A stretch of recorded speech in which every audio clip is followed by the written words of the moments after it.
Welcome back to Movies Are So Back, the YouTube movie review channel where I, Ethan Simmie, ask the question, are movies so back? Another week means another episode of Severance, and we are officially halfway through Severance Season 2. I feel like we just started this season that we had been waiting 3 years for, and now we're already halfway done with it, which is pretty sad. But honestly, it's really exciting because every week seems to be getting better than the prior week, which is a crazy thing to say, considering how good last week's episode was.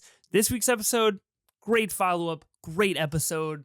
Let's get into it. Episode 5 of Severance Season 2 is titled Trojan's Horse, and I feel like in classic Severance fashion, asked a lot of questions and only answered a little bit of those questions. This really is an episode about power. This is an episode about power dynamics and how power dynamics can quickly and fervently and swiftly shift when you don't expect them to. After the events of last week's episode, specifically with Irving and Helly and all of that kind of being found out, this is a little bit of a fallout episode with Helly and Helena and what is going on with MDR and Mr. Milchek and how things are basically trying to realign in the scope of Lumen. Now, the reason that I say that this episode in particular is an episode about power dynamics is because we had so many instances, so many lines of dialogue, so many visual circumstances where power was being so obviously displayed. Here's a couple of the examples that I want to throw out. First example, obviously, Lumen telling Helena that Helly needs to go back and be her innie and not allowing her to go back down to the severed floor as Helena herself. Strict power play from Lumen to reassert their dominance over Helena, over the Egan name, and basically tell her, no, we are back in charge now. Second instance, Miss Wong showing up outside the elevator when Helly does appear. Love this line delivery from Britt Lauer here. Who the fuck are you? I thought that was great toward Miss Wong, but this really interesting, really awkward power dynamic with Miss Wong and then everybody else, including Mr. Milchek and everybody on the MDR team, but like showing up immediately and showing Miss Wong and having to interact with her, a very young adult that is technically in power over Helly, is a brilliant stroke from the team making Severance. I think that was a really understated moment of this episode. Third instance that comes to mind is obviously the elevator standoff between Mark and Mr. Milchek. I will get into that a little bit deeper here momentarily, but absolute heater of a sequence in this episode, and one of the, I think, most intense scenes of the series as a whole,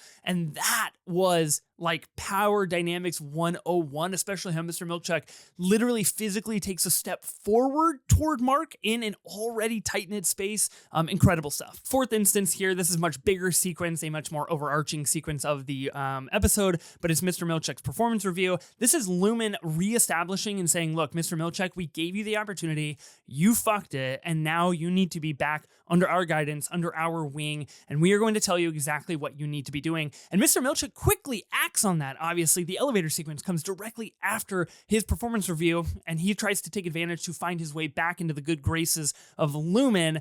So just with those 4 examples, there's lots of others going in this episode as well, but like this episode is about power dynamics between individuals, between Lumen and the individuals it employs, and how all of this is basically splintering into individual narratives of power and how people interact and interplay with power and with others. A few more things of note for this episode. The bathroom scene with Helly and Mark. I loved their interaction and their dynamic in this episode, and Mark's inability to trust who Helly really is. I think that is a fascinating little nugget of their relationship. Obviously plays wholeheartedly into the themes of Severance, but I love the bathroom scene in particular. I know it's all over social media, but the blocking and framing of this scene to have Helly on one side, her reflection in a mirror on the other, and Mark in between the two, and basically visually affirming this love triangle of their relationship. Brilliant stuff, really incredible. I expect nothing less from Severance, but still it's really exciting to see something executed so wonderfully. Dylan's eulogy at Irving's funeral, really great classic Dylan stuff. I love how Mr. Milchek puts it, a little bit of sugar with his usual salt. I thought it was really funny, a great moment. Again, a really interesting power dynamic between Mr. Milchek and Miss Wong, and him saying, don't play your instrument, and leaving early. Mark leaving early from this funeral. Lots of things at play here. Most notably, and I think the most kind of logistically plot advancing moment of this episode is when Dylan does find the directions, instructions, and drawings of the hallway that Irving has been drawing, the big black hallway. Now, we do get a visual exploration of this in the opening of this episode. Somebody is bringing scalpels down there, it looks like. What's down there? What are we doing? Why do we care? Why does Irving care? Why was Irving employed by Lumen? What is Dylan getting out of this? Is it a strict kind of, relational legacy thing that he feels indebted to Irving to explore this? So many questions. I love that we got a nugget in the beginning of the episode. If you stay after the episode and listen to the kind of showrunners talk about this, they say that this is a main narrative pushing this episode forward. We're going to be investigating this question on an episode by episode basis. So we'll slowly figure out what the meaning of this hallway is. I think it's really exciting. And I loved Irving's funeral. I think it allowed for a lot of relational complications to arise. Last thing I'll mention, we got a Rick and Devin moment in this episode, which I thought was great.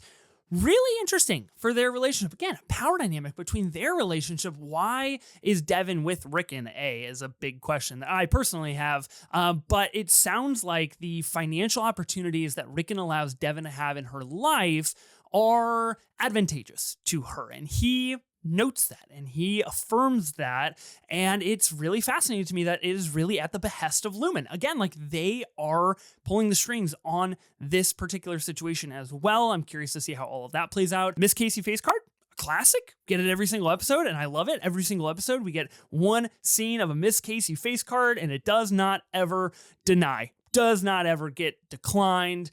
The final question that I have for this episode is, who does Lumen have on staff for video assets? They made like an 8-bit little Irving montage thing. Again, like people are working fast in their graphics department. They have got some of the best people around because they made this up in a matter of hours, I assume. So shout out Lumen's graphic assets team. You guys are doing the Lord's work, even if for Lumen, showed respect to Irving, and I appreciate that. Okay, winners and losers of this episode. Before we get out of here, the winner of this week's episode is actually Lumen. The winner last week was Irving B. Great showing from our guy Irving B. But this week it's Lumen, which is interesting because last week Lumen lost. They were the losers of the episode. Again, this episode being entirely about power dynamics, I think it all comes back to Lumen, and I gotta give them the win in this episode for reasserting their dominance over every single person and relationship.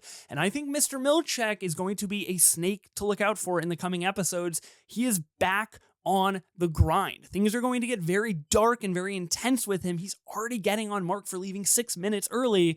So Lumen has won this episode. The loser of this week's episode, like I said last week, it was Lumen. This week, Mr. Milchek. Not an ideal performance review, I will say that. And he is being crushed under the thumb of Lumen. And if I went into a performance review and they were like, hey, if it's going to take longer than 4 hours, we're going to have to take a break for lunch. That is an advance order. And I was like, whoa, man, I hope not. And they were like, here's the menu. That's brutal stuff from Lumen. It absolutely is. So Mr. Milchek lost big on this episode. Is TV so back? Absolutely. I would even go so far as to say Prestige TV is so back, something we talked about last week on my review. It's really exciting that Severance has continued to raise the bar week after week in what we are expecting from this show, what we are expecting visually, narratively, and all of the other things. This is really exciting stuff. And Severance is fantastic. Remember to like this video, subscribe to this channel, hit the bell so you don't miss another one of my reviews of Severance or one of my many movie reviews out there. You can also follow me on Letterboxd for any thoughts and opinions that I have on films, and I'll see you in the next video.